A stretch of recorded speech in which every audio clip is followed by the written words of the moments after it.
Heard that James Harden had put the Blazers on his list of teams to be traded to. I knew he was going to ask me this.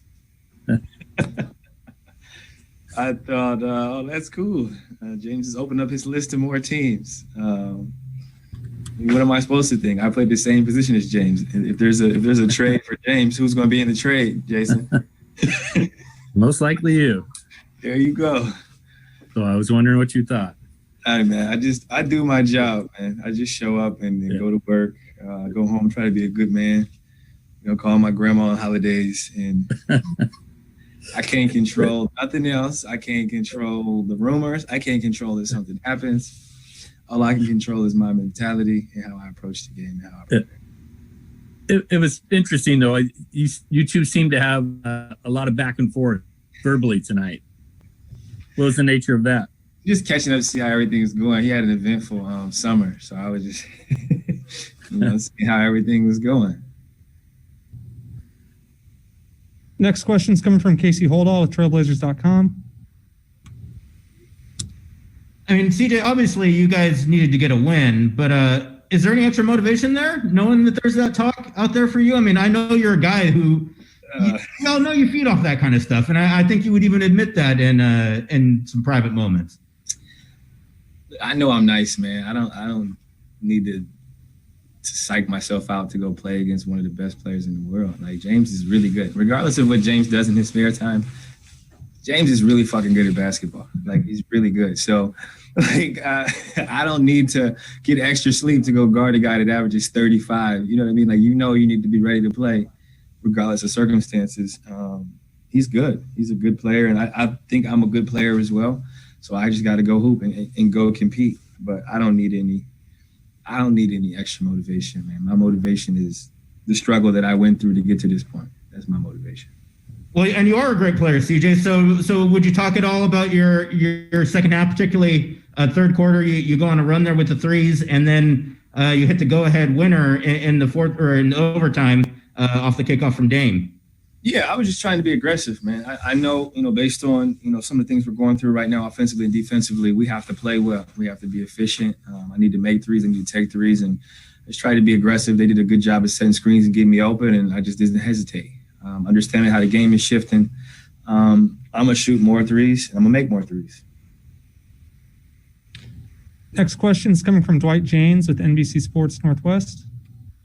CJ, it comes down to the wire at the end of the fourth quarter, and you'd been on a pretty good hot streak, but you didn't get the ball for that final shot. Do those things provide you motivation later in a game, or does it bother you? How do you feel about situations like that where your number isn't called? I'm always ready, man. I just play my role, man. Dame's a great player, Hall of Fame player, so I'll never be mad at him taking a shot down the stretch of the game. Whoever gets open, whoever takes it, I'm completely comfortable with that. I'm going to sleep fine at night. If I would have missed that shot, I would sleep fine at night, and he would sleep fine at night because he understands how we work and how we prepare. And if we would have lost that game with him taking a shot, I would have been okay with that because I work on my game, and I know that when my number is called, I'll be ready. And when it's not, you support your teammates. That's a pretty tough pass to catch, too, wasn't it? Yeah, it's good. Any pass is a good pass, man. I'll take it. Yeah. Next question is coming from Eric Gunderson with the Associated Press. CJ, you held them to 17 points in the third quarter. What did you think about your defense and the work that you guys are doing on that end to kind of change things and be a little bit tighter and do some different stuff? Yeah, we were more aggressive. We rotated a lot better, and we just made it more difficult. I think they shot 9 free throws in the third quarter, which was, more than half their points. And I think we're learning. Like I said before, it's going to take us time. We don't have a lot of time, but we're learning on the fly, and hopefully we can put together more quarters like the third quarter. Obviously, we won't play any more James Hardens for a while, so it'll be different types of coverages, different types of schemes. I'm going to LA, you got to guard those guys differently than how you have to guard Steph and so on and so forth. So we'll just have to continue to adjust on the fly and take advantage of our time. Next question is coming from AJ McCord with Coin 6. Hey, CJ, congrats on the win. So you sort of touched on it, but I think knowing the same position that you play as James Harden, there's a lot of comparison of stats when you talk about that. But the chemistry that you have with Dame, can you articulate why that also is really important to have for this backcourt and your success? I think besides Steph and Clay, we're probably the only backcourt that not only gets along, but like empowers the other. There's no like competition. Like I don't force my way into the game. If he's playing well, he doesn't force his way into the game. You know, I just kind of let whatever's going to happen. I'm comfortable taking shots. I'm comfortable playing a role. I do what's necessary for our team. I think James is in a different position. Obviously, the stature, what he's been able to accomplish in his career, how he's utilized within his team, it's kind of centered all around him. And he's done a great job. But I try to be the best version of myself, and I think I've done a good job. We got time for one more question coming from Jason Quick with The Athletic.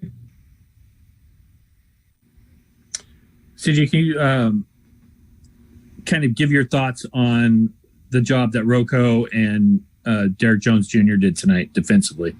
Yeah, they had a really, really tough task at hand, you know, guarding a guy who can score from everywhere in the court, who knows how to draw fouls.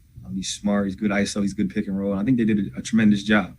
They worked hard all night, and the stat sheet's not going to show it, but they made him work, and they were able to force the turnover down the stretch. A couple of turnovers on key possessions due to the activity, due to the help, the rotating defenses that we kind of did throughout the night. But they've been great and have continued to show, you know, what their worth is going to be for our team. Not only can they play offense, obviously DJ is shooting the ball well, Cub can shoot the ball, they can finish around the basket, as you've seen, but they can guard.